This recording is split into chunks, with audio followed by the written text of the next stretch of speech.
ऐसा रूहानी social workers का ग्रुप बनाओ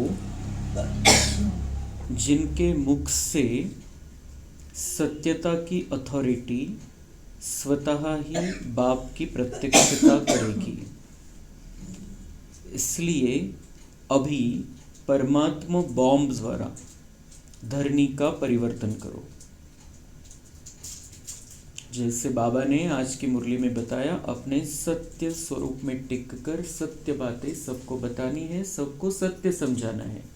अब हम झूठा ज्ञान नहीं देते हैं, सत्य ज्ञान देते हैं सबको। तो हम जो ज्ञान देते हैं वो ज्ञान दुनिया वालों ने बताना चाहिए सबको।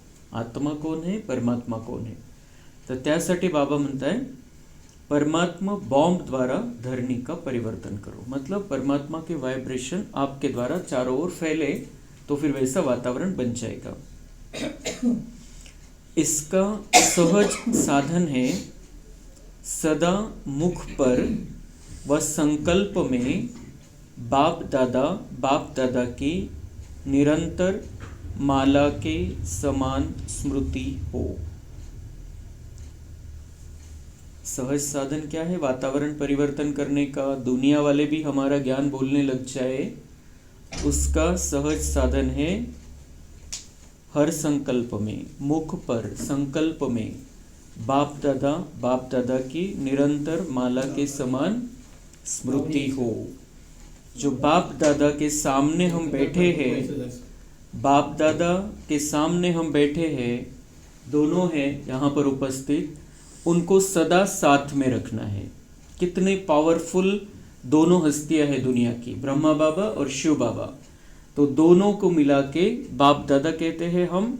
तर बाबा म्हणताय वातावरण बदलायचंय आणि आपलं जे सत्य आहे, ज्ञानामधलं जे सत्य आहे दुनियावाल्यांनी सांगायला पाहिजे। तर त्यासाठी तुमच्या बुद्धीमध्ये सदा बाप दादा पाहिजे, म्हणजे ब्रह्मा बाबा और शिव बाबा। ब्रह्मा बाबा का उदाहरण और शिव बाबा की याद, ये अगर साथ में है, मतलब हम बाप दादा जब मुख से बोलते हैं ऑटोमेटिक शिव बाबा से कनेक्शन है और ब्रह्मा बाबा का उदाहरण सामने है। इसलिए ये चित्र भी हमारे सामने आ जाए बुद्धि में तो भी चलेगा, बाप दादा ऐसा बुद्धि में चलना चाहिए। इसकी निरंतर माला के समान स्मृति में हो, मतलब अंदर ही अंदर चलता रहे, ब्रह्मा बाबा शिव बाबा दोनों साथ में है आणि कंबाईंड चित्र हे।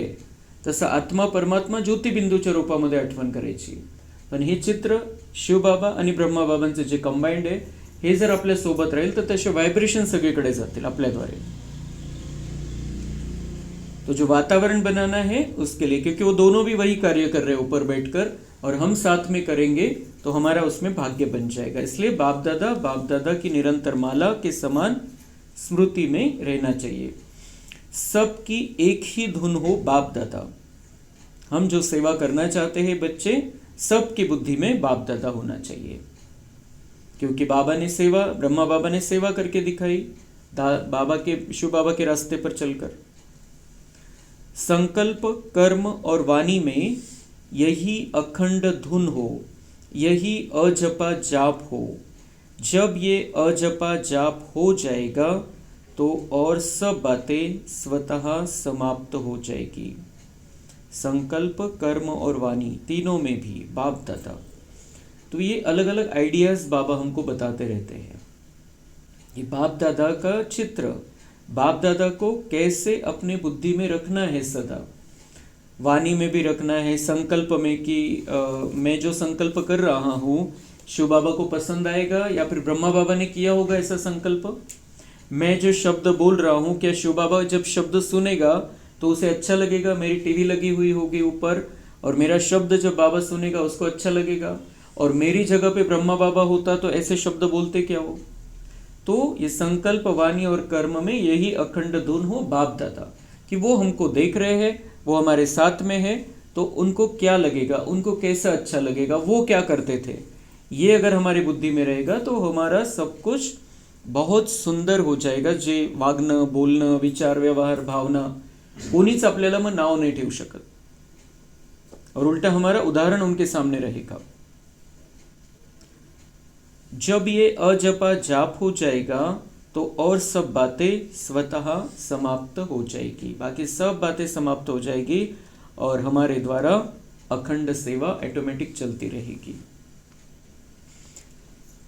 चारों ओर की हलचल की परिस्थितियां हो, फिर भी सेकंड में हलचल होते हुए भी अचल बन जाओ। 24/12/79।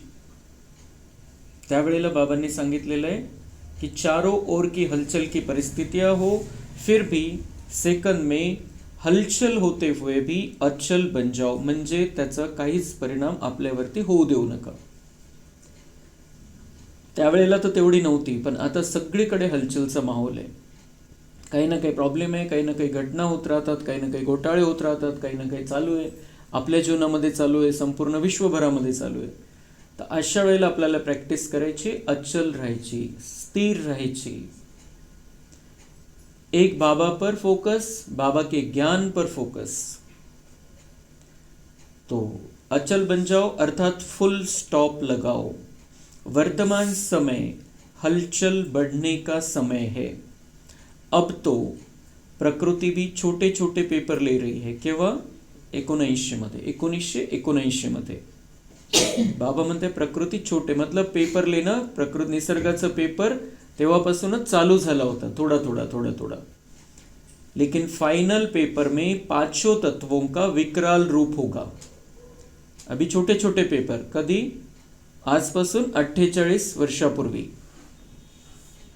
त्यावेळेला बाबा म्हणताय छोटे छोटे पेपर, लेकिन फाइनल पेपर में पांचों तत्वों का विकराल रूप होगा। आता फाइनल पेपर चालू आहे। बाबांनी सांगितल्यानंतर 48 वर्षानंतर आपण बघतोय 2025 जेव्हापासून स्टार्ट झालेला आहे तेव्हापासून फायनल पेपर चालू झालेला आहे। पांचों तत्वों का विकराल रूप, म्हणजे कुठं भूकंप होत आहे तर खूप मोठे मोठे भूकंप होत आहे। एक 15 महिन्या 2 महिन्यानंतर आपल्याला कळायचं कुठंतरी भूकंप झाला इकडच्या देशात तिकडच्या देशात। आता जर आपण सगळ्या बातम्या तर येत नाही असं झालेलं आहे, म्हणजे यूट्यूबवर टाकलं आपण अर्थक्वेक टुडे तर लगेच दिसून येईल काल कुठं झाला होता, परवा कुठं झाला होता। ऐसे भूकंप हो रहे हैं अभी। और तूफान, वादळ किती येत आहे, त्यानंतर कुठं पाऊस जास्त आहे, कुठं खूप कमी आहे, कुठं बिलकुल पाणीच नाही, प्यायला सुद्धा पाणी राहिलेलं नाही आहे, कुठं आगी लागत आहे, कुठं कशा प्रकारचं आपण बघितलं की आता जेव्हा बर्फवृष्टी झाली असे मोठे मोठे असं जसं खूप मोठे मोठे दगड पडावे असे बर्फ पडला खाली। तो ये प्रकृति के पांचों तत्व अलग अलग तरीके से पेपर ले रहे हैं, बड़े प्रमाण में पेपर चालू हो गए क्योंकि फाइनल है। तो उस समय बाबा ने बताया था कि फाइनल पेपर में पांचों तत्वों का विकराल रूप होगा। आता आपण बघितलं ज्वालामुखी फाटला, तो तर कधी शक्यता नव्हती तो फुटायची, ते पण झालं। तो ये सब लास्ट की सारी निशानियां हैं, तो वो बाबा ने उस समय बता दी थी। क्या और क्या बताया बाबा ने? एक तरफ प्रकृति का विकराल रूप, निसर्गाचं रौद्र रूप, दूसरी तरफ पांचों ही विकारों का अंत होने के कारण अति विकराल रूप होगा। म्हणजे निसर्गाचे 5 तत्वच नाही, 5 विकारांचा पण अंत व्हायचा आहे, म्हणून ते एकदम वरच्या स्टेजला आहे। आणि आपण बघतो की काम, क्रोध, लोभ, मोह, अहंकाराचे किती घटना आहे, किती गुन्हे, कोणत्या लेवलचे गुन्हे व्हायला लागलेले। तो 5 विकार पण आपल्या हाय लेवलवरती, 5 तत्व पण रौद्र रूपामध्ये, राक्षसी रूपामध्ये झालेले। तो पांचों ही विकारों का अंत होने के कारण अति विकराल रूप होगा। त्यावेळेला भविष्य सांगितलं होतं, आज आपण प्रत्यक्ष बघतोय आणि ती वाणी आपल्या समोर आज आलेली आहे। 48 वर्षानंतर जेव्हा प्रत्यक्ष सगळं चालू आहे समोर पेपर्स। तो ये पांचों विकार अंत होने के कारण अति विकराल रूप होगा, अपना लास्ट वार आजमाने वाले होंगे। तो ये 5 विकार हमारे ऊपर वार कर रहे हैं, आजमा रहे हैं हमको हारना नहीं है उसमें। तीसरी तरफ सर्व आत्माओं से भिन्न भिन्न रूप होंगे। निसर्गाचे 5 तत्व, 5 विकार आणि मग जे आत्मे आपल्या आसपास आहे, आपल्या कनेक्शन मध्ये, आपल्या कॉन्टॅक्ट मध्ये प्रत्येकाचे वेगवेगळे रूप समोर येत आहे।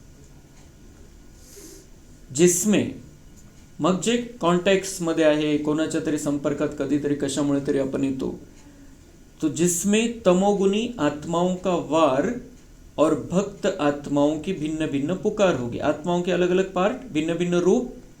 जे तमोगुणी झालेले त्यांचा वार, ते आपल्यावरती अटॅक करतील कोणत्याही प्रकारे. आणि भक्त आत्म्यांची पुकार चालू है, बेचारे ओरड़ता है, परेशान है. मतलब ये अलग अलग आत्माओं का अलग अलग रूप. भक्त एक तरफ पुकार रहे हैं, दुख में है, तड़प रहे हैं, चिल्ला रहे हैं, और एक तरफ जिनके अंदर विकार भर गए हैं वो वार करते जा रहे हैं. ते गुन्हे करतायत, लिमिटच्या वर गुन्हे वाढत चाललेले. ये सारी बातें फाइनल की बाबा ने बताई हुई इस मुरली में 24/12/79. तो चौथी तरफ, चौथं काय, 5 विकार, 5 तत्व आणि आत्म्यांचे पार्ट वेगवेगळे. चौथी तरफ पुराने संस्कार भी अपना चांस लेंगे. किसके पुराने संस्कार? हमारे ही पुराने संस्कार, जो 63 जन्मों से हमने अंदर भर के रखे हैं, ते चांस घेतील. संस्कार एक बार आकर फिर विदाई लेंगे. तो एक बार आकर विदाई ले लिया तो ठीक है, लेकिन वो संस्कार को हमें भी बढ़ाना नहीं है. म्हणजे मला राग का बरं आला, असं का बरं झालं, तसं का बरं झालं, एकदा आला जाण्यासाठी आला असं समजायचं, संपवायचं त्याला. लेकिन अगर हम बार बार गुस्से में रहे, बार बार लोभ की स्थिति रहे, बार बार काम विकार, बार बार क्रोध, अहंकार, तो फिर वो तो हम बढ़ाते जा रहे हैं. तो बाबा कह रहे निकलेगा, एक बार निकलेगा तो विदाई लेने के लिए निकलना चाहिए. बस एक बार संस्कार दिख गया, विदाई हो गई उसकी, बस उसके लिए निकला तो ठीक है. किसी के पास कर्म भोग के रूप में, किसी के पास कर्म संबंध के बंधन के रूप में, किसी के पास व्यर्थ संकल्पों के रूप में, तो किसी के पास विशेष अलबेलापन और आलस्य के रूप में आएंगे संस्कार. संस्कार कैसे कैसे आएंगे? संस्कार येतील आणि त्याच्यातूनच आपला कर्मभोग निघणार आहे. संस्कार उत्पन्न होतील, त्याच्यातून काहीतरी गडबड होईल, मग भोगा त्याची फळं, तो कर्मभोग के रूप में. फिर दूसरा, किसी के पास कर्म संबंध के बंधन के रूप में, जे नात्यांचं बंधन आहे त्याच्यामध्ये गडबड. फिर किसी के पास व्यर्थ संकल्पों के रूप में. ये जो संस्कार है ये कैसे निकलेंगे? व्यर्थ संकल्प उत्पन्न होंगे, बार बार वही विचार, वही चिंतन, वही चल रहा है सारा कुछ, जो किसी काम का नहीं है, वर्षा लेने के लिए कोई काम का नहीं है. से व्यर्थ संकल्पों के रूप में संस्कार प्रकट होंगे. और किसी के पास चौथे प्रकार का क्या संस्कार उत्पन्न होगा? विशेष अलबेलापन और आलस्य. तो ये ब्राह्मणों में ये नहीं होना चाहिए किसी भी कारण से, क्योंकि अभी फाइनल का समय है. बाबा ने इशारे दे दिए, बहुत बार इशारा दिया. आता सगळं काही समोर आहे, प्रॅक्टिकल आहे. आता कोणत्याच प्रकारचा आलस्य आणि अलबेलापन आपल्यामध्ये नाही पाहिजे, नहीं तो हम अपन हारून जाओ. बाबा के बनने के बाद भी हम फर्स्ट ग्रेड में नहीं आएंगे. ऐसे चारों ओर हलचल का वातावरण होगा. असं नाही की हे असंच आलं किंवा सांगितलं नाही बाबांनी, बाबांनी पहिलेच सांगून ठेवलेलं आहे सगळं. ये सब होगा. बाबा तब से तैयार करता आ रहा है बच्चों को कि ये होने वाला है, आप तैयार हो जाओ. लेकिन अभी तो हमारे पास समय ही नहीं, अभी तो हमको तुरंत तैयार होना है, एक झटके में तैयार होना है. जो बाबा कहता है वही करना है. उनको तो वो जिन्होंने तब सुना उनको तो बहुत टाइम मिल गया, और टाइम मिल गया तो वो बीच में अलबेलापन भी आ जाता है उनको. लेकिन हमको तो अभी सामने सब कुछ दिखाई दे रहा है. त्यांना बाबांनी सांगितलं पण सगळं चित्र तर नव्हतं त्यांच्या समोर, म्हणून बरेचसे जण अलबेले झाले जुने पण. लेकिन हमको तो सामने सब कुछ प्रत्यक्ष है, तो इसलिए हमें तो बिल्कुल भी आलस्य और अलबेलेपन में नहीं रहना है, सदा अलर्ट और एक्यूरेट. तो ऐसे चारों ओर हलचल का वातावरण होगा. म्हणजे फाइनल पेपर सगळं आउट करून टाकलेलं आहे बाबांनी, सगळं सांगून टाकलेलं आहे काय काय होणार आहे, और वो सारा कुछ अभी सामने है. और क्या होगा? राज्य सत्ता, धर्म सत्ता, विज्ञान सत्ता और अनेक प्रकार के बाहुबल सब अपनी सत्ताओं की हलचल में होंगे. राज्य आपण बघतो, राजकारणामध्ये किती गडबड आहे, धर्मामध्ये किती गोंधळ चालू आहे, विज्ञानामध्ये विज्ञानाचा वापर गैरवापर होतोय. तो वो सारे कुछ हलचल में, क्या करे समझ में नहीं आ रहा है किसी को भी। दिखाई देता है कि ये बहुत अच्छा चल रहा है, लेकिन अंदर ही अंदर गड़बड़ है, घोटाला चल रहा है अंदर ही अंदर। तो बाबा कह रहे हैं ये सब अपनी अपनी हलचल में होंगे। तर मग अशा वेळेला काय करायचंय तुम्ही, ऐसे समय पर सहज फुल स्टॉप लगा सको इतनी समझने की शक्ति अनुभव करो कि ऐसा समय है तो अभी बड़ी बड़ी बातों में फुल स्टॉप लगाना है, तो छोटी छोटी बातों में तो अटकना ही नहीं है हमको। बहुत बड़े बड़े पेपर चल रहे हैं, उनमें फुल स्टॉप लगाना है आणि आपण छोटे छोटे गोष्टीमध्ये परेशान होऊन जातो। बाबा कह रहे हैं बड़ी बातों में फुल स्टॉप लगाओ, अभी छोटी का तो स्थान ही नहीं होना चाहिए, आपके आगे तो कुछ भी नहीं है वो। तो सहज फुल स्टॉप लगा सको इतनी समझने की शक्ती अनुभव करो।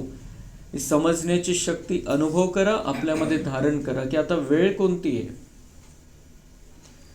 अपने फुल स्टॉप की स्टेज से प्रकृति की हलचल को स्टॉप करो। तो मतलब हमारे ऊपर अगर प्रभाव पड़ने नहीं देना है और प्रकृति को शांत करना है, तर बाबा म्हणताय की तुम्ही काय करा, आपली ती फुल स्टॉपची स्टेज बनवा। म्हणजे काही झालं त्याला ताबडतोब पूर्णविराम द्या, त्याला वाढवू नका, कोणतंही नाही, घरातला असो किंवा कुठला आपल्याला समजलेला असो, व्यर्थमध्ये जायचंच नाही है। कोई बड़ी परिस्थिति आ गई, फुल स्टॉप लगा दो, ड्रामा का फुल स्टॉप कि है ड्रामा में था, हो गया, अब मुझे क्या करना है बस।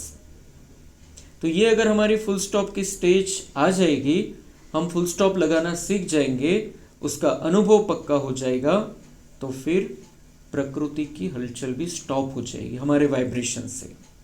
म्हणजे हे 5 तत्व शांत होऊन जातील। जे रौद्र रूप त्यांनी धारण केलेले, राक्षसी झालेले ते शांत होऊन जातील। कशामुळे? बाबांचे बच्चे जेव्हा फुल स्टॉप लावतील सगळ्या गोष्टींना, छोटे असो किंवा मोठे असो। म्हणजे आता वातावरण बिघडवायला आपल्याला निमित्त बनायचं नाही। जे इथं करतोय आपण विचार, तो सगळं वातावरणामध्ये जातोय, व्यर्थ में जाना ही नहीं, बहुत स्थिर रहना है हमको। तो इसके लिए विशेष अभ्यास चाहिए। मग आपण ठरवलं आणि होऊन जाईल असं तर नाही होणार, विशेष अभ्यास चाहिए। फिर उसकी युक्ति क्या है, कौन सा अभ्यास करो फुल स्टॉप देने के लिए, कौन सा अभ्यास करो? अभी अभी साकारी, अभी अभी आकारी, अभी अभी निराकारी, इन तीनों स्टेजेस में स्थित रहना इतना सहज होगा। ऐसा अभ्यास बहुत समय से चाहिए। आता कर्म करतोय आपण, कर्म झालं, आपण स्वतःला समजतोय की मी, म्हणजे कर्म जर आपल्याला बिलकुल त्या देहभानामध्ये येऊन करणं आवश्यक असेल तर त्यावेळेला तेवढ्यापुरतं तेवढं करायचंय आणि ताबडतोब अधूनमधून किंवा लगेच किंवा ते कर्म झाल्यावरती स्वतःला समजायचं मी फरिश्ता आहे, मी आत्मा आहे, निराकारी ज्योती स्वरूप आत्मा, आणि त्यातून किरण निघताय आणि त्या किरणामुळे हे लाईटचं शरीर झालेलं आहे, हाडामासाचं नाही राहिलं, हे लाईटचं शरीर झालेलं आहे। आणि मग मध्येच मग ते झालं की आपण बघायचं स्वतःला आत्मा रूपामध्ये, मी फक्त आत्मा आहे, आत्मा, आत्म्याच्या सोबत लाईटचं शरीर असं बघायचंय, आणि मग हाडामासाच्या शरीरामध्ये राहून आत्मा ज्योतिबिंदू राहून कार्य करायचं। तर हे जितकं आपण हे करू, जसं शॉर्ट्स चालतात मोबाईलमध्ये एकानंतर एक एकानंतर एक एकानंतर एक, तर हे शॉर्ट्स आपल्याला चालवायचे मध्ये, आत्मा, फरिश्ता और ये स्वरूप अपना कर्मयोगी स्वरूप, साकार स्वरूप, साकारी, आकारी, निराकारी, साकारी, निराकारी, आकारी, कसं पण कसंही सिक्वेन्स लावायचे आपण, पण याच्यातून त्याच्यात, त्याच्यातून त्याच्यात, त्याच्यातून त्याच्यात जायचं। वो शॉर्ट्स जब देखता है कोई मोबाइल पर या रील देखता है तो उसके जो ब्रेन है उसकी ताकत कम होने वाली है, लेकिन जब ये शॉर्ट्स हम अपने अंदर चलाएंगे तो हमारी ताकत बढ़ जाएगी, और ताकत इतनी बढ़ जाएगी, बाबा कह रहे हैं आपको फुल स्टॉप लगाना आ जाएगा, कारण तुम्हाला शिफ्ट करणं जमलं। म्हणजे तुम्ही आत्मा समजताय स्वतःला शरीरामध्ये, लगेच फरिश्ता समजताय, लगेच आत्मा समजताय निराकारी, तर तुम्हाला जमलं ते, म्हणजे संकल्प केला आणि तसं झालं, तर तसंच कोणती परिस्थिती आली, कोणताही प्रॉब्लेम आला, तुम्ही लगेच फुल स्टॉप लावू शकाल, ती कॅपॅसिटी येऊन जाईल। तो बाबा कह रहे इसका विशेष अभ्यास करो। जर हे, आणि या पद्धतीने काय होईल की आपलं बाबांशी कनेक्शन राहील, आत्मिक स्थिती राहील, तर आपल्यामध्ये दिव्य गुणांची धारणा होण्यासाठी ते वातावरण बनेल, मागचे पापकर्म भस्म होतील, व्यर्थ काही होणार नाही. तर हे सगळे फायदे तर आहेच. त्याच्याशिवाय बाबांनी आज हा स्पेशल फायदा सांगितला की वातावरणाचे जे प्रकृतीचे 5 तत्व आहे ते पण शांत होऊन जातील. सगळ्या बाबांच्या बच्चांची जर ही स्थिती झाली तर हे वातावरण पण आपण शांत करू शकणार आहे आणि ते होणार आहे. पण आपल्याला ते तसंही होणार आहे. अनेक आत्मे त्याच्यामध्ये सहभाग घेत आहे, अनेक आत्मे प्रकृतीला सकाश देत आहे, निसर्गाच्या 5 तत्वांना सकाश देत आहे. आपल्याला वाहत्या गंगेत हात धुवून घ्यायचे, तसंही शांत होणारच आहे प्रकृती. पण आपण जर त्याच्यामध्ये योगदान दिलं तर आपलं भाग्य बनून जाईल, नाही तर आपल्या वाचून अडणार नाही. पण आपण जर त्यामध्ये म्हणजे ते करत असताना ते 5 तत्वांना तर सकाश जाईलच, पण आपल्या स्वतःला मिळेल, आपलं जीवन चांगलं होऊन जाईल, रोजच्या जीवनामध्ये शांती येऊन जाईल, स्थिरता येऊन जाईल, आपल्याला निर्णय घेता येतील चांगले. तर सगळं फायद्याचंच आहे. पुढचा खूप मोठा फायदा, पण आज रेग्युलरमध्ये रुटीनमध्ये पण आपल्याला हे आवश्यक आहे. तर म्हणून बाबामध्ये हा फुल स्टॉप लावण्याचा अभ्यास वाढवा आणि त्याच्यासाठी ही प्रॅक्टिस मदत करेल. साकारी, आकारी, निराकारी, ऐसा अभ्यास बहुत समय से चाहिए, तब ऐसे समय पर पास हो जाएंगे. उस समय बाबा ने कहा था बहुत समय से अभ्यास चाहिए, म्हणजे तेव्हापासून तयार करतोय बाबा की हा अभ्यास करा म्हणजे शेवटी कामात येईल. आता आपल्याला वेळच राहिलेला नाही. त्यांना तर 50 वर्ष भेटले ज्यांनी त्यावेळेला ऐकली. आता तर आपल्या समोर आहे डायरेक्ट. मग आपल्याला 1 सेकंद सुद्धा व्यर्थ नाही घालवायचा आहे. ये अभी पक्का कर लेना है हमको.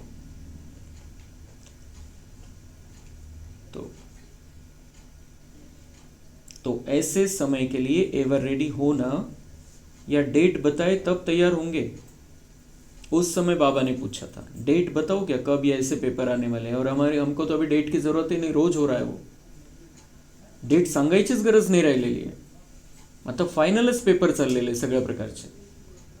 तो अभी अब कब एवर रेडी वो, तब तो उनको ठीक है, उन्होंने ढीलापन दिखाया होगा, किसी ने किया, किसी ने ढीलापन दिखाया, लेकिन हमको तो अभी चांस ही नहीं है. पेपर ही चल रहा है सामने. आता डेट सांगायची गरजच नाही आहे परीक्षेची. परीक्षा सुरू झालेली आहे. तो डेट बताई नहीं जाएंगी, लेकिन डेट स्वयं ही आपको टच होगी. ऐसे इन एडवांस भविष्य स्पष्ट रूप में अनुभव करेंगे, लेकिन इसके लिए जहान के नूरों की आंख सदा खुली रहे. अगर माया की धूल होगी तो स्पष्ट नहीं देख सकेंगे, तो इसके लिए ड्रेस बदली करने का अभ्यास करो.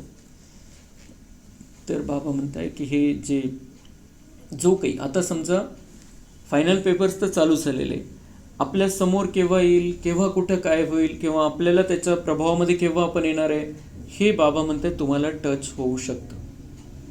की आता इथं भूकंप होणार आहे, तर त्यावेळेला काय करायचं, ही टचिंग होऊ शकते. पण बाबा म्हणताय कोणाला टच होईल, जसं बाबांनी काल पण क्लिअर केल्या होत्या बऱ्याच गोष्टी. तर आज बाबा म्हणताय की त्याच्यासाठी काय पाहिजे, आप जहान के नूर हो. या पृथ्वी तलावरचा सुंदर अशा प्रकारचं चांदणे आहे, आपण प्रकाश स्वरूप आहे. तो आपकी आंखें अभी सदा खुली रहे. आपकी आंख, कौन सी आंख, ये जो तीसरी आंख बाबा ने दी है वो सदा खुली रहे.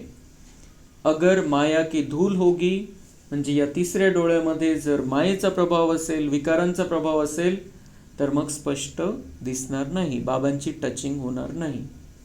मायेची धूळ जर असेल, जसं डोळ्यामध्ये धूळ गेली, काडी कचरा गेला, काही गेलं मध्ये, तर दिसत नाही, डोळ्यांनी त्रास होतो खूप. तर तसं बाबा म्हणतात या डोळ्यामध्ये मी जो डोळा उघडून दिलेला आहे, जे तिसऱ्या डोळ्याचं ऑपरेशन केलेलं आहे, आत्मा जागृत झालेली, पण त्याच्यामध्ये जर विकारांचा प्रभाव असेल तर मग तुम्हाला क्लिअर होणार नाही, बाबांची टचिंग मिळणार नाही. आणि अंत समयाला बाबांची टचिंग पाहिजे. आता समजा इथं भूकंप झाला, तर इथं मध्ये थांबल्याने काही नुकसान होईल की नाही होईल, किंवा बाहेर गेल्यामुळे नुकसान होईल की नाही होईल, हे बाबा टच करेल. मतलब यहाँ बैठना या बाहर निकलना है, क्या करना है, ये बाबा टच करेगा. लेकिन किसको टच होगा, किसको समझ में आएगा, संकल्प कौन कैच करेगा बाबा की तरफ से, जिसकी आंखों में धूल नहीं है, माया की धूल नहीं है, विकारों की धूल नहीं है, जो देवता जैसा बन गया है, उसको टच होगा. तो म्हणून त्याच्यासाठी बाबा म्हणताय ड्रेस बदली करने का अभ्यास करो. कौन से ड्रेस, साकारी, निराकारी, आकारी. ये जैसे ड्रेस बदलना है, जैसे हम ड्रेस बदलते सहज, वैसे ये अंदर वाला ड्रेस बदलते रहना है. एक रस स्थिति बनाने का सहज साधन एक बाप से, अभी ये 1980 की मुरलियाँ चालू हो गई है, 2 जनवरी 80। एक रस स्थिति बनाने का सहज साधन एक बाप से सर्व संबंधों का अनुभव करो।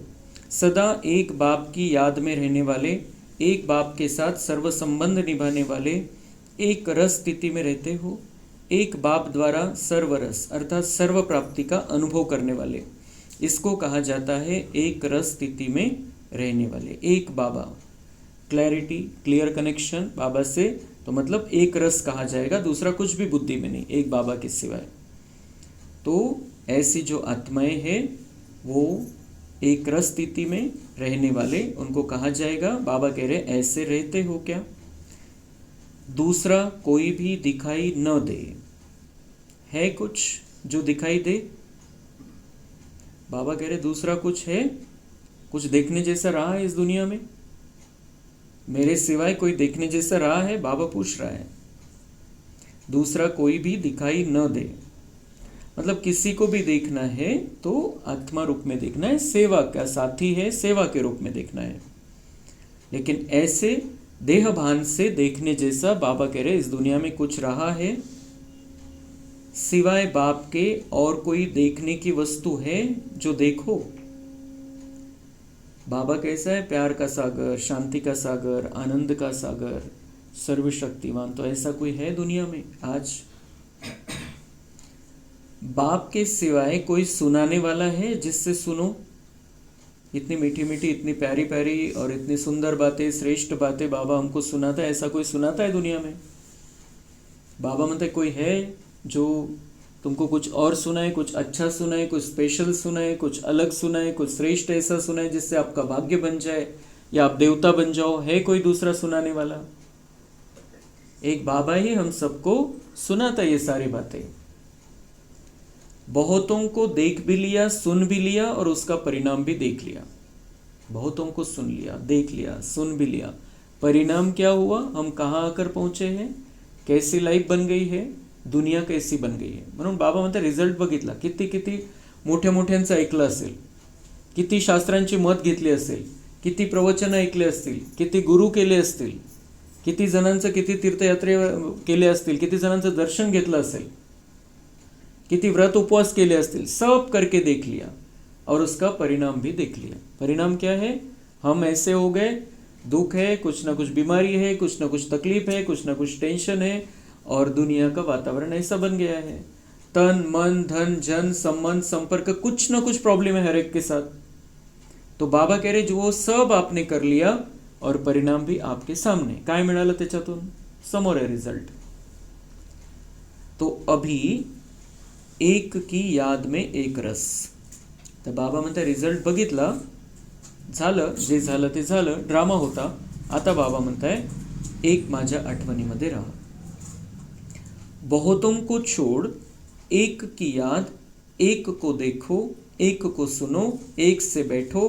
अनेकों को निभाना मुश्किल होता है, एक से सहज होता है।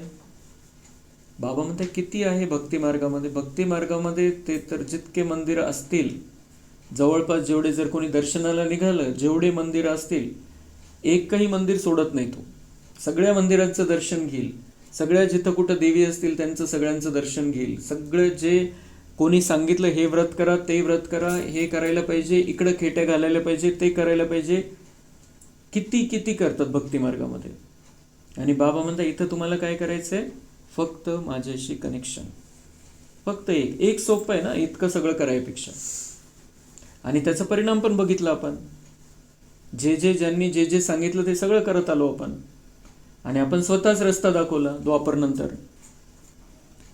तर किती जणांची पूजा केली असेल, किती जणांची आठवण केली असेल। बाबा म्हणताय किती अवघड आहे ते सगळं काही करणं।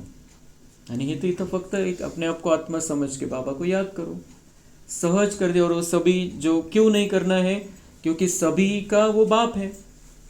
जिन जिन देवी देवताओं की हमने भक्ति की है, पूजा की, आराधना की, व्रत उपवास किए, तीर्थ यात्रा किए, दर्शन किए, उन सब का वो बाप है। अगर वो बाप मिल गया, उसको याद कर लिया, तो उसमें सब है। इसलिए वो कहता है कि आपको जरूरत नहीं है, कुछ भी करने की जरूरत नाही. ते किती अवघड आहे सगळं करणं. हे तर किती सोपं करून टाकलेलं आहे बाबांनी. तो बाबा कहते हैं एक से सहज होता है, अनेकों को निभाना मुश्किल होता है. नाही तर ती देवी नाराज होऊन जाईल, ती देवीचा कोप होऊन जाईल, हे इकडे मी करतोय, इकडे जातोय. तो वो निभाते हैं ना भक्ति मार्ग में. बाबा कह रहे वो कितना निभाना मुश्किल है. यहाँ तो सिर्फ मैं जो कहता हूँ वो करो, और उसमें भी बाबा की जबरदस्ती नहीं है. कोई त्याचा कुठल्याही प्रकारचा कोप होणार नाही आपल्यावरती कि देवी कोपते, हे होतं ते होतं. यहाँ पे तो बाबा कोई डंडा भी लेके नहीं बैठता है अगर हमने नहीं किया. सिर्फ हमारे फायदे की बात बताता है, हमारे कल्याण की बात बताता है, बस. ते देवींचा, देवतांचा कोप होण्याचा आणि ते सगळं शाप मिळण्याचा ते सगळं आपण मागे सोडून दिलं आता. अभी सिर्फ एक बाबा को बुद्धि में रखना है, जितना हम करेंगे उतना हमारा भाग्य बनता जाएगा.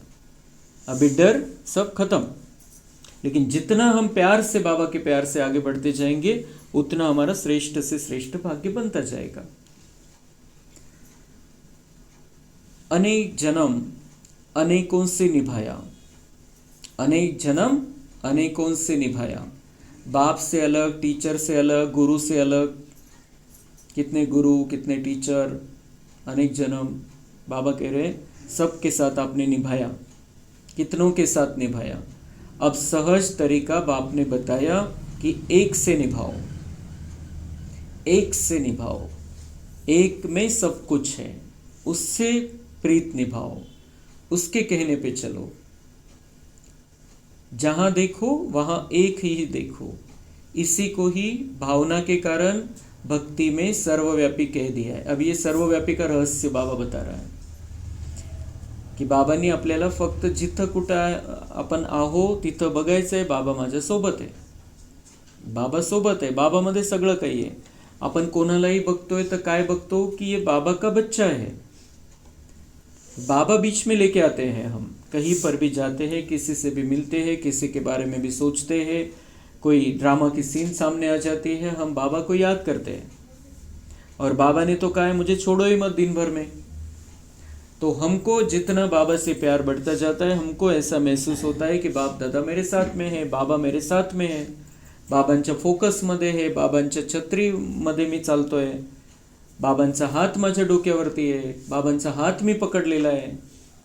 ऐसे अलग अलग अलग अलग अनुभव जो हम करते हैं संगम युग में, उसके कारण भक्ति मार्ग में भक्तों ने भगवान को सर्वव्यापी कह दिया की तो कुठं नाही आहे. तो त्यांच्यासाठी नाहीच आहे, कुठंच नाही आहे त्यांच्यासाठी. पण आपल्यासाठी कुठं नाही आहे, आपल्यासाठी तो कणाकणामध्ये. हम जब उसको याद करते वो हमारे साथ हो जाता है. हे आपलं संगम युगातलं यादगार आहे. आणि म्हणून भक्तीमध्ये ते म्हणतात सर्वव्यापी. काल बाबांनी ते पत्त्यांचं रहस्य उघडलं होतं. आज बाबा हे सांगताय की भक्ती मार्गामध्ये सर्वव्यापी कुठून आला आहे. कसं काय म्हणायला लागले की बाबा परमात्मा सर्वव्यापी, तो कुठं नहीं है, तो कणाकणामध्ये. तो इसका कारण ये है कि हम बच्चों की मन बुद्धि में सदा वो है, हम उसके साथ में है, वो हमारे साथ में है. और जिनके साथ में वो रहता है उनके कारण वो यादगार बन गया कि भगवान कहाँ नहीं है, हमारे साथ ही तो है. वह कह देते तू ही तू, उनके शब्द है सिर्फ. वह कह देते तू ही तू, तू कुठं नहीं है, तूच है सगळीकडं, तू ही तू.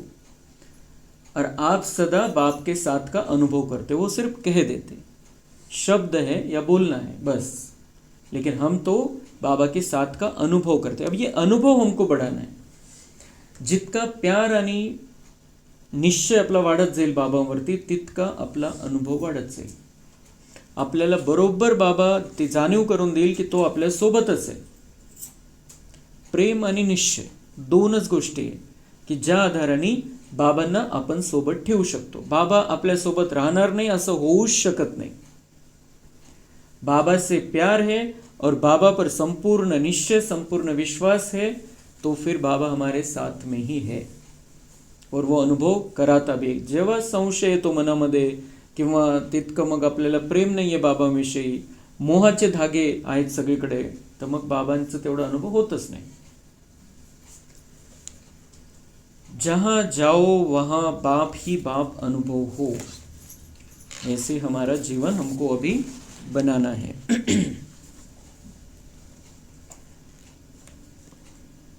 मनसा सेवा का अभ्यास, और एक पॉइंट है लेकिन वो बड़ा है, वो कर लेंगे, ये छोटा सा पॉइंट है। मनसा सेवा का अभ्यास बढ़ाओ। आपका कार्य है वायुमंडल को पावरफुल बनाना। वायुमंडल को पावरफुल बनाना है हमको। जो वातावरण में हम बाबा को याद करते हैं, जहाँ बाबा ने हमको स्थान बना कर दिया है, उस स्थान को हमको शक्तिशाली बनाना है। यहाँ का वातावरण हमें बिल्कुल शांति वाला रखना है, स्थिरता वाला रखना है। मनसा सेवा का अभ्यास बढ़ाओ। यहाँ पहले मनसा सेवा करनी है जहाँ पर बाबा का स्थान है। अपने स्थान का, शहर का, भारत का या विश्व का वायुमंडल पावरफुल बनाओ। तो फिर जैसे जैसे हम अपने घर को, अपने स्थान को शक्तिशाली बनाते जाएंगे, भारत और विश्व का वायुमंडल भी शक्तिशाली बनता जाएगा। चेक करो, मनसा सेवा में सफलता मिलती है? आपण जी सकाश देतो तसं वातावरण बनतंय की नाहीये? बाबा म्हणताय चेक करा की तुम्ही देऊ शकताय, सकाश जातीये तुमची, चेक करा। अगर मनसा सेवा में सफलता होगी तो सदा स्वयं और सेवा केंद्र निर्विघ्न और चढ़ती कला में होगा। अगर मनसा सेवा में सफलता मतलब अगर हम बहुत अच्छी रीति से सकाश फैला सक रहे हैं, सब जो भी यहाँ से संबंधित है, जो भी यहाँ आते हैं बाबा के बच्चे, वो अगर सकाश अच्छी तरह से फैला रहे हैं तो सेवा केंद्र कैसा हो जाएगा हमारा? निर्विघ्न और चढ़ती कला में होगा। सबकी सकाश अगर अच्छी रहेगी, सब अच्छे से सकाश देंगे, सबके मन में होगा यहाँ जो आए उसको शांति मिले, उसको रास्ता मिल जाए, वो बाबा का बच्चा बन जाए, उसके जीवन में स्थिरता आ जाए। तो सबका अगर होगा तो ये वातावरण ऐसा शक्तिशाली बन जाएगा जो कहीं पर भी नहीं मिलेगा किसी को। तो बाबा म्हणता है चेक करा कि चढ़ती कला दिखाई दे रही है। फिर यहाँ पर चढ़ती कला में नहीं की संख्या, चढ़ती कला में संख्या बुद्धि को न पाए, चढ़ती कला में नहीं की संख्या वृद्धि को पाए। चढ़ती कला संख्या में भी, क्वालिटी में भी, वायुमंडल भी तथा स्वयं साथियों में भी चढ़ती कला। म्हणजे असं नाही की तुमची सकाश जाते म्हणून इथली संख्या वाढती, संख्येचा विषय नाही आहे। वातावरण शक्तिशाली पाहिजे आणि जे इथं आहेत, जे इथं येत आहे त्यांची चढती कला झाली पाहिजे। संख्या बाबा म्हणताय फक्त आपल्याला भरती नहीं, मेंढर नहीं पाहिजे, शेर चाहिए सब बाबा को। तो शेर को ज़्यादा नहीं होते, शेळ्या मेंढ्या खूप असतात, तो बाबा को शेर बच्चे चाहिए। तो संख्या को नहीं देखता है बाबा, क्वालिटी जितने हैं उनमें क्या क्वालिटी है।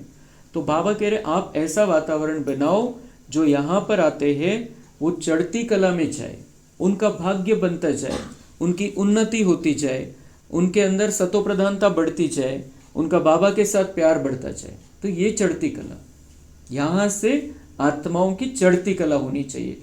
वो तो जिसका भाग्य वो आएगा, वो अपना भाग्य ले लेगा, लेकिन जो आ रहे हैं हम सब का ये कर्तव्य है कि दूसरे आने वाले को भी ये अनुभव हो।